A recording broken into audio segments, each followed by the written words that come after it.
here are the preseason Class 3A favorites, district by district. Grangeville, the reigning champs from the Central Idaho League, they still get the nod. They did lose some key pieces to graduation, but they bring back some pretty solid athletes too. David Goikoa, especially at quarterback, can really sling it. Melba and Nampa Christian tied in our Western Idaho Conference preseason poll over there in District 3, and that's probably appropriate because Nampa Christian won in the regular season and then enjoyed a first-round bye in the playoffs, then had to play Melba right away in the quarterfinals. Melba won in the rematch.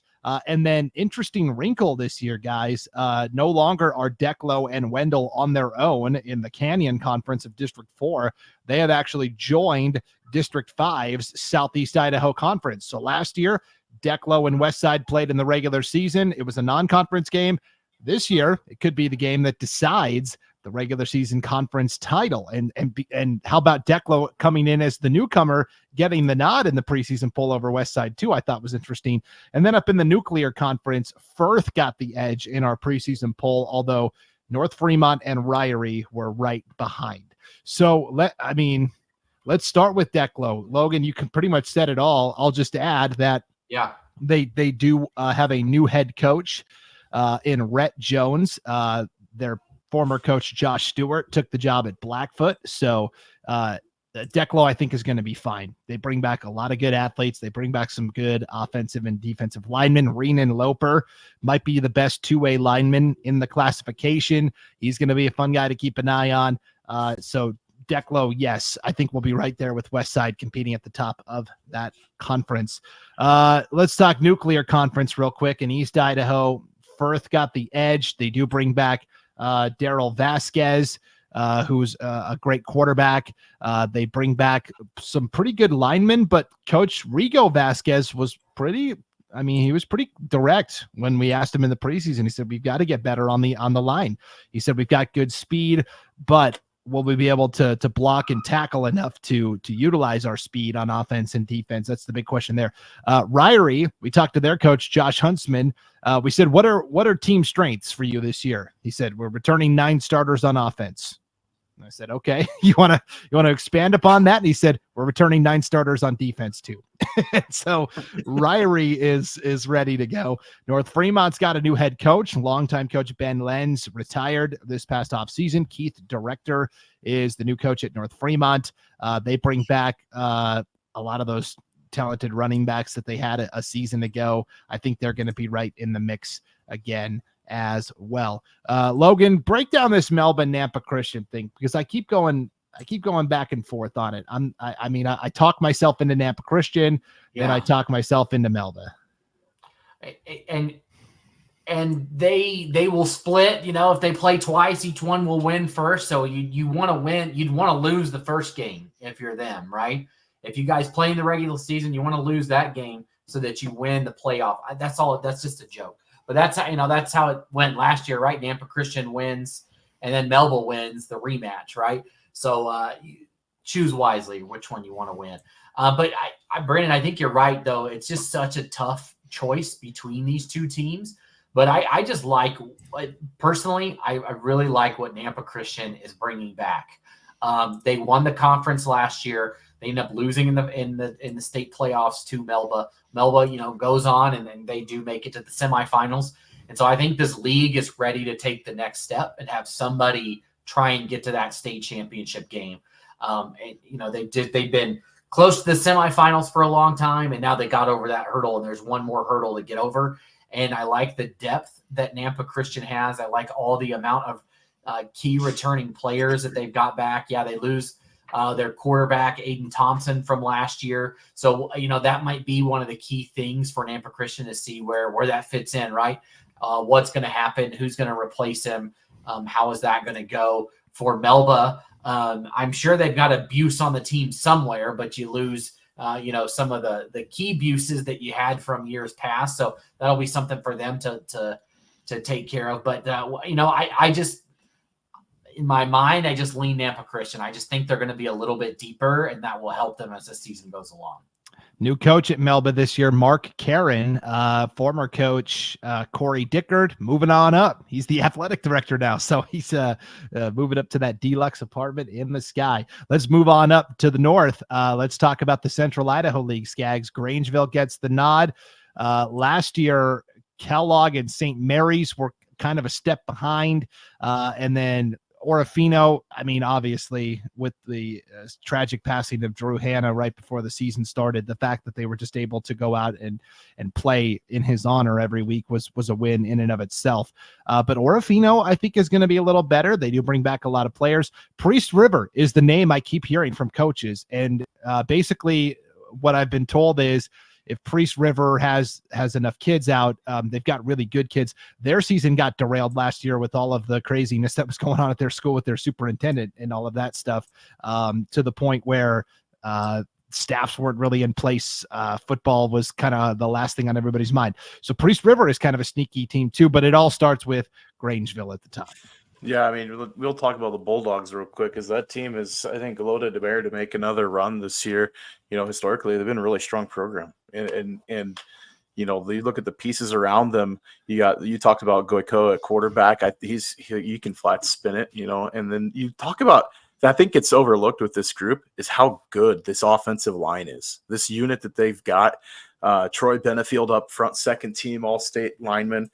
They've got, you know, other guys like Bruzus and Brown, and it's all upperclassmen. It's all juniors and seniors, a bunch of guys that have been in the program for a while. But then you talk about Cooper Poxleitner at running back. I mean, he's a really dynamic running back that not a lot of people talk about around the state, but I think he's going to turn some heads with the numbers this year. That's going to be a really balanced offense for the Bulldogs. They're going to, I think, be a very tough team. We'll see them probably getting some pretty big wins. But you did mention Orofino. That's a team I think that you keep an eye on. They're going to be sneaky good. And I think at times they've got more numbers than they've had in years past. And I know Coach was way up on that they've got kids that haven't played since junior high, but the kids that they got out were the ones that you kind of chase in the school building that you know are good athletes. They just can't get them to show up. And they came out this year, and so it'll be interesting to see how they gel and mesh together. But there's some nice pieces there for that group. They got the returning quarterback coming back. They've got a nice running back and wide receiver tandem on the offensive side. They're going to have some good talent on the offensive line as far as size goes. So if they can put things together and keep the numbers and keep everyone healthy, Orofino is going to be a team to keep an eye on in that CIL. St. Mary's will be interesting. They graduated some really good pieces, man. They graduated some really, really good kids. So there's a little bit of a rebuild there. It'll be interesting to see who kind of runs through the middle of that pack. I think Grangeville is obviously your upper echelon team. Who's going to get that number 2 coming out? I mean, it could be Priest River, it could be Orofino. St. Mary's can make things interesting. And then obviously the kind of unknown is going to be Kellogg.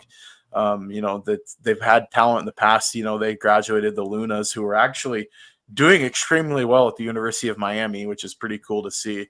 But, you know, they've been kind of trying to scrap piecemeal and pieces there together to build this program back to where it was a few years ago. I like Grangeville as far as the overall favorite this year coming out of that conference, but Orofino's a team in my mind to keep an eye on at that number 2 spot. Yeah, you probably saw the same social media post I did from Ripley Luna, where these at the University of incredible. Yeah, that's awesome that the Luna twins from Kellogg, Idaho, are playing for the Miami Hurricanes football. I mean, and they do it the hard way too. They went out and they, you know, took the preferred walk-on route. They didn't even get a scholarship, and they've been still sticking it out. And I mean, from all I can tell is that the coaches on the staff love having those kids there, and they've been excelling and doing the right thing. So that's been awesome to see. Yep, for sure. Okay, here's our 3A schedule for week 1. Scaggs, you are up first here in the batting order, keeping in mind that Logan already sniped one off the board when he talked about Declo and Teton. Here's the deal. All right, this American Falls Soda Springs, I know I'm going out of district, out of my region. The American Falls Soda Springs game in my mind is kind of one to keep an eye on, just because both of those teams have been kind of on the pseudo upswing, I guess you could say. It's going to be interesting to see just because of some of the fringe playoff teams that you see that end up seeding in from the 6 through 12 slots in the playoffs. It'd be interesting to see how these teams, especially a cross-classification matchup. We saw American Falls last year. So does a team to keep an eye on that, you know, you could see some things out of this year if everything goes their way. But also that Kellogg Moscow game in my mind, I want to see what Moscow brings right out of the gate. I don't necessarily think that playing Kellogg first week is going to be their target for the marquee game. I think it's for both of those teams, though. It's going to show up just to see what they have.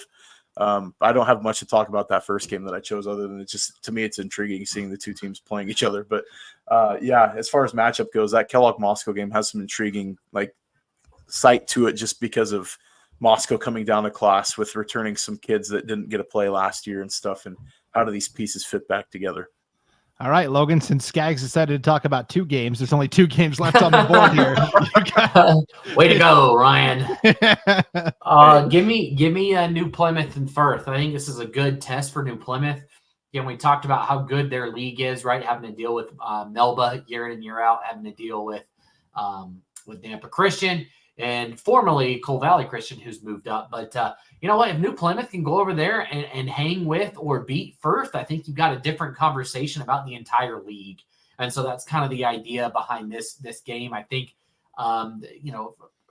Firth on paper, right, should be able to win this game. But if New Plymouth goes over there, wins it, keeps it very close, I think we've got a whole different conversation about the Western Idaho Conference that we get to have. So excited to see how that one goes and how that has ripple. This game will have ripple effects throughout the whole year with Max Prep rankings, especially if New Plymouth can go over there and come away with a win. I feel like we always see that with the league over here. The WIC sometimes gets hurt in terms of that seedings when it comes out and you see a team like a Soda, a Springs, or a Malad that's got 2 wins that gets in over a 4 or 5 win New Plymouth team. So this will be a game that, depending on the score and the result, will have ripple effects throughout the whole season for both conferences. Yeah, it's going to be interesting. And then, you look at the last game, Coal Valley Christian and Marcine. I feel like there's transfers that are happening everywhere, but it seems like it's really happening where you're at, Logan, in the Treasure Valley, where Austin Rovig, quarterback, goes from Timberline to Rocky. You had Shea McClellan, the Marcine coach, take the Valley View job. Cash Hance transfers with him along with another player. Coal Valley Christian lost their quarterback that they were counting on, and they've lost a couple of starters that have transferred to Eagle and Owyhee. New Plymouth, which is funny. Everybody always says, "Oh, it's the private schools," and it's and as Connor Jackson told us, it works the other way just the same. Yeah. You had New Plymouth. Derek Walker transferred from Middleton to New Plymouth, back to Middleton. He's at Middleton for his last year. You had Cutler King transfer from Parma to New Plymouth. So New Plymouth has been the benefactor and on the other side of getting a player and losing a player. It's just crazy. Coal Valley Christian moved up a level. How will they compete? It'll be very interesting to see. Marcine has a new coach now, obviously, with Shea McClellan gone, Mike Forestier. It'll be interesting to see. Marcine was a playoff team last year, and they do bring back Luke Steinmeier, a fantastic tight end who is one of the most underappreciated players in the state. So that's going to be an interesting one. Coal Valley, I think, is going to struggle, having to play Homedale, Fruitland, Weiser. So if they can bankroll a win here early against Marcine, maybe they can build up some positive momentum.